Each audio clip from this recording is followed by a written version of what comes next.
Hello students, 11th standard business max example 8.4 upper quartile, lower quartile, D4, P75 இதெல்லாம் கண்டுபிடிக்க சொல்லியிருக்காங்க. ஒரு table கொடுத்துருக்காங்க. இந்த கொடுத்துருக்கிற டேபிளில் ஃபஸ்ட்டு இருக்கிறது கிளாஸ் இன்டர்வல், அடுத்ததாக இருக்கிறது ஃப்ரீக்வன்சி. இந்த கிளாஸ் இன்டர்வல் அப்படிங்கிறத நம்ம எக்ஸ்ன்னு எடுத்துப்போம், ஃப்ரீக்வன்சியை எஃப்னு எடுத்துப்போம்.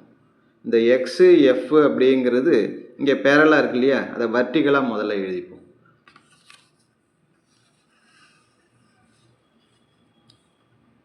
கிளாஸ் இன்டர்வல், ஃப்ரீக்வன்சி கணக்கில் கொடுத்துருக்கிறது அப்படியே எழுதிக்கிறோம். மூணாவதாக ஒரு காலம் இருக்கு இல்லையா, குமுலேட்டிவ் ஃப்ரீக்வன்சி. இது எப்படி வரும் அப்படிங்கிறதுக்கு முன்னாடி இந்த எஃப்போட டோட்டல் இருக்கு இல்லையா, எஃப்ங்கிறது நம்பர் கொடுத்துருக்காங்களே, இதை எல்லாத்தையும் ஆட் பண்ணால் நமக்கு என்ன கிடைக்கும் அப்படின்னா டோட்டல் 67. இந்த 67 இங்கே வரணும். எந்த இடத்துல, கடைசியாக இருக்குல்ல, இந்த இடத்துல 67 வரணும். எப்படி கண்டுபிடிக்கிறதுங்கிறத பாருங்கள். முதல்ல இங்கே 12 இருக்கா, 12. அடுத்தது 19 + 12 ஆட் பண்ணோம்னா 31. 31ஓட 5 ஆட் பண்ணோம்னா 36. 36 + 10 46. 46ஓட 9 ஆட் பண்ணோம்னா 55. 55ஓட 6 ஆட் பண்ணோம்னா 61. 61 + 6 67. இந்த 67ம் இந்த 67ம் ஈக்குவலாக இருக்கணும். இதை தான் நம்ம என்னன்னு எடுத்துக்கணும் அப்படின்னா என், கேபிட்டல் என் அப்படிங்கிறது இதுதான். முதல்ல லோயர் குவார்டைல்ஸ் Q1 = இதுக்கு ஒரு ஃபார்முலா இருக்குது, L + n/4 - PCF/F into C. Lower limit n/4, இது ப்ரீவியஸ் குமுலேட்டிவ் ஃப்ரீக்வன்சி, இது ஃப்ரீக்வன்சி இன்ட்டு கிளாஸ் இன்டர்வல். இந்த வேல்யூலாம் என்னங்கிறத முதல்ல பார்ப்போம். n/4, n ஆல்ரெடி நம்ம டோட்டல் போட்டோம்ல, n = 67 வந்தது, டிவைடட் பை 4. 67/4 இதை டிவைட் பண்ணால் நமக்கு என்ன கிடைக்கும், 16.75 அப்படின்னு வரும். 16.75 அப்படிங்கிறது எந்த இடத்துல வரும் அப்படின்னா, இங்கே நேரடியாக 16.75 இல்லை, ஆனால் 16.75ங்கிறது இந்த 12க்கு கீழே வராது, 12க்கு மேலே தான் வரும். அதனால் 12 எடுத்துக்க முடியாது. 31 இருக்குன்னா 31க்கு கீழே தான் நமக்கு 16.75 வரும். அதனால் இந்த இடத்துல தான் நமக்கு என்ன இருக்குன்னா, இந்த Q1 அப்படிங்கிறதோட வரிசை இருக்குது. இந்த 31ங்கிறதுல கடைசியாக இருக்குல்ல 20 அப்படிங்கிறது தான் லோயர் லிமிட், இது அப்பர் லிமிட். நமக்கு லோயர் லிமிட்டு இதுக்கு பேர் தான் L. Lன்னு இதை எழுதிக்கிறோம். L = 20. L = 20. அடுத்தது frequency.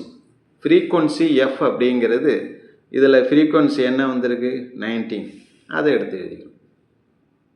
F = 19. PCF previous cumulative frequency. இதில் 31 இருக்கு இல்லையா, குமுலேட்டிவ் ஃப்ரீக்வன்சியில் இதுக்கு ப்ரீவியஸ் அப்படிங்கிறப்ப என்ன இருக்குது, 12. அதை எழுதிக்கணும். அப்புறம் C கிளாஸ் இன்டர்வல் என்னன்னா, ஒன்றுலையும் 10 அதிகமாக இருக்கும். 10 to 20, 20 to 30 அப்படின்னு டிஃப்ரென்ஸ் என்ன இருக்குது, 10 இருக்குல்ல, அதுதான் கிளாஸ் இன்டர்வல். C = 10. இதை எல்லாத்தையும் எடுத்து இந்த ஃபார்முலாவில் அப்ளை பண்ணணும். Q1 =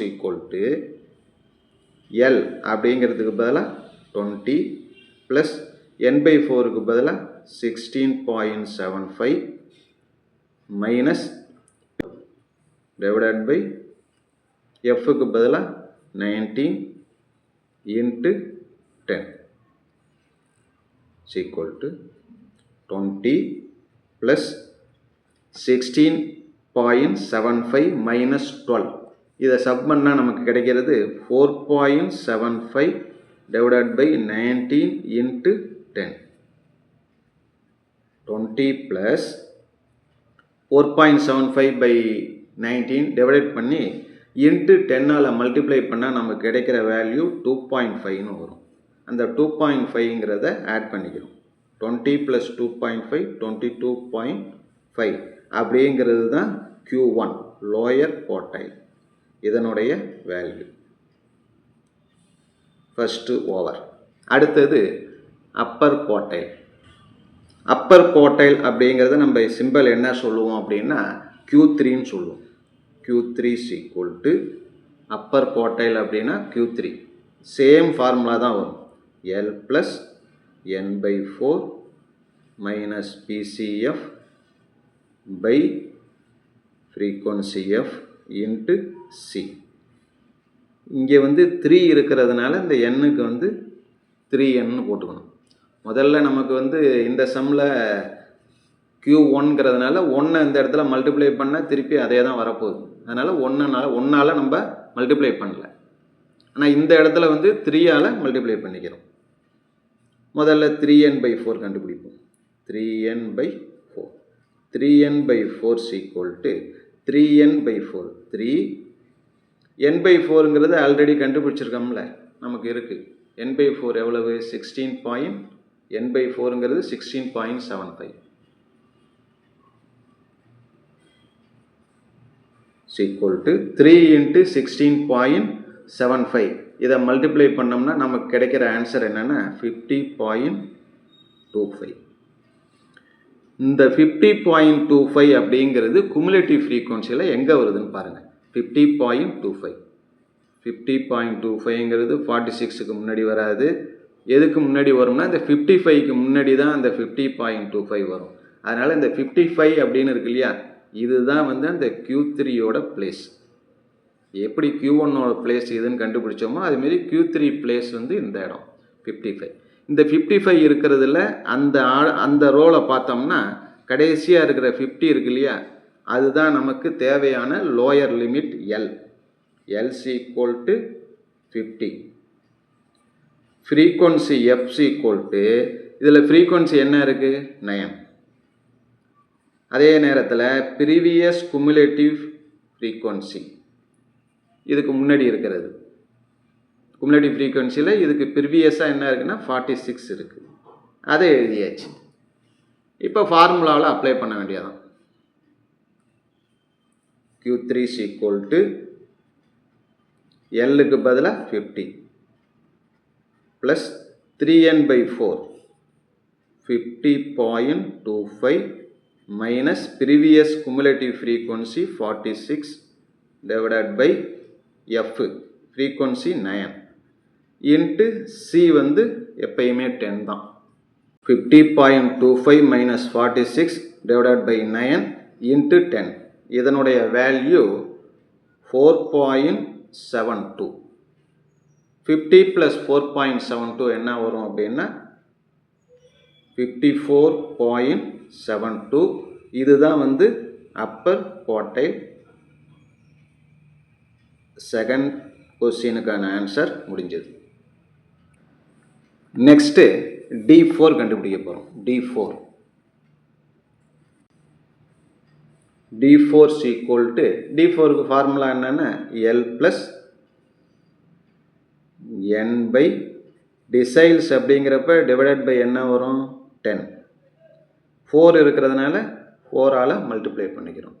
minus previous cumulative frequency divided by frequency into class interval. இந்த மதிப்பெல்லாம் முதல்ல கண்டுபிடிக்கணும். இது முதல்ல 4n/10 4/10 இன்ட்டு என்னுக்கு பதிலாக 67 = 4 × 67/10 26.8. இந்த 26.8 அப்படிங்கிறது குமுலேட்டிவ் ஃப்ரீக்வன்சி இருக்கு இல்லையா, ஏற்கனவே கண்டுபிடிச்சி வச்சுருக்கோங்க. இது இருக்குல்ல இந்த டேபிள், இதில் 26.8 26.8ங்கிறது எந்த இடத்துல இருக்குன்னு பாருங்கள். 26.8 அப்படிங்கிறது 12 இருக்குது. 26.8ங்கிறது 31க்கு முன்னாடி தான் இருக்கும். அதனால் 31ங்கிற பிளேஸில் தான் நமக்கு என்ன இருக்குன்னா இந்த டிசைல்ஸு D4ங்கிறதும் இந்த இடத்துல தான் இருக்குது. இதில் இருக்கக்கூடிய லோயர் லிமிட் என்ன அப்படின்னா 20. அதனால் L ஈக்குவல் டு 20. எல்லோட வேல்யூ 20. L equal to 20. அடுத்தது ஃப்ரீக்வன்சி 19. ஃப்ரீக்வன்சி 19. ப்ரீவியஸ் ஃப்ரீக்வன்சி என்ன வரும் 12. PCF என்னன்னா 12. இந்த வேல்யூ எல்லாம் இந்த ஃபார்முலாவில் அப்ளை பண்ணுறோம். D4 ஈக்குவல் டு ப்ளஸ் 4n/10ங்கிறது 26.8 minus PCF 12 previous cumulative frequency by frequency 19 into class interval 10. எல்லாத்தையும் எழுதியாச்சு. 20 plus 26.8 minus 12/19 into 10. இதை சிம்பிளிஃபை பண்ணோம்னா நமக்கு கிடைக்கிறது 7.7894. இந்த ரெண்டுத்தையும் ஆட் பண்ணோம்னா 27.7894ன்னு வரும். நம்ம 27.78க்கு பக்கத்தில் 5க்கு மேலே இருக்கிறனால ஒன்று இதில் சேர்த்து 79 எழுதிக்கிறோம். இதுதான் D4ஓட வேல்யூ. மூணாவது ஆன்சர் கண்டுபிடிச்சாச்சு. இன்னும் மிச்சம் இருக்கிறது கடைசியாக இருக்கிற P75. நெக்ஸ்ட் நம்ம கண்டுபிடிக்க வேண்டியது P75. அதே போல் எல் பெர்சன்டேஜ் அப்படிங்கிறப்ப நமக்கு n/100 வரும். 75 கொடுத்துருக்கிறதுனால 75 into n/100 minus previous cumulative frequency by frequency into class interval C. 75/100 into n. இதோட வேல்யூ முதல்ல கண்டுபிடிப்போம். 75/100 into n. என்னோட வேல்யூ ஆல்ரெடி நமக்கு தெரியும்.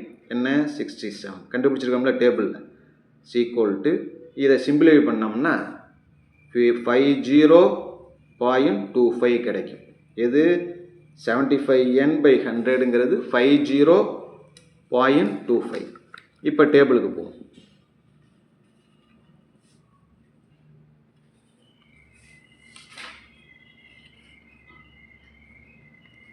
.25ங்கிறது டேபிளில் எங்கே வரும்னு பார்த்தோம்னா 50 அப்படிங்கிறது இந்த இடத்துல தான் இருக்கும்.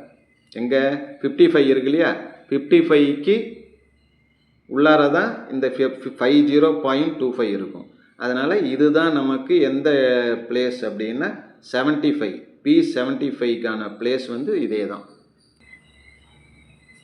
இந்த இடத்துல லோயர் லிமிட் எவ்வளவு 50. L equal to 50. அப்புறம் ஃப்ரீக்வன்சி F ஈக்குவல் டு 9. அடுத்தது இந்த ஃப்ரீக்வன்சி குமுலேட்டிவ் ஃப்ரீக்வன்சிக்கு ப்ரீவியஸ் குமுலேட்டிவ் ஃப்ரீக்வன்சி என்ன அப்படின்னா 46. Previous cumulative frequency. அப்புறம் கிளாஸ் இன்டர்வல்ங்கிறது எல்லாத்துக்குமே என்னென்னா 10 தான். இந்த வேல்யூவை ஃபார்முலாவில் அப்ளை பண்ணுறோம். P75 equal to limit lower limit என்ன 50 plus 75n/100 அது 50.25 minus PCF 46 divided by frequency 9 into 10.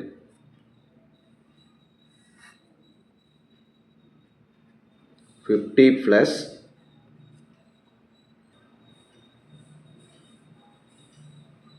50.25 minus 46 divided by 9 into 10.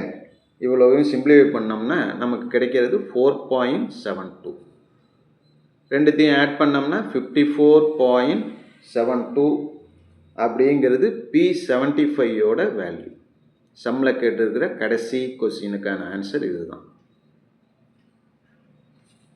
அவ்வளோதான். ஓகே.